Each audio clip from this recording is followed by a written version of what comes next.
distance, you have to have so many different home runs over a distance in order for it to make the bonus round and, Right. and add additional time onto your session. So with that said, there's a really unique workflow we do. So what we do is, in order for the computers to render those tubes with the actual data on them, it takes about 30 seconds.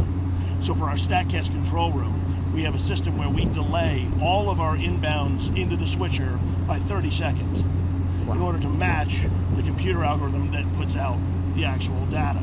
So we have side-by-side two-box coverage where 30 seconds after it actually happens, you see the swinging and you see the actual home run get hit, and on the right side you'll see the actual tracer with the distance tied to it. So basically what happens is we'll including the switcher inputs, right. we also delay all of the monitoring so that they can monitor in what looks like real time, right. but is actually 30 seconds behind the other control room that's doing traditional home run derby coverage. Sure.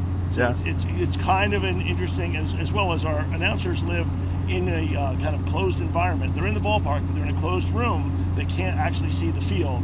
And so they're calling all off the monitors that are all delayed to match the program so that they can see the tracers, the distance, and all the camera angles that they look for in a 30-second delay world.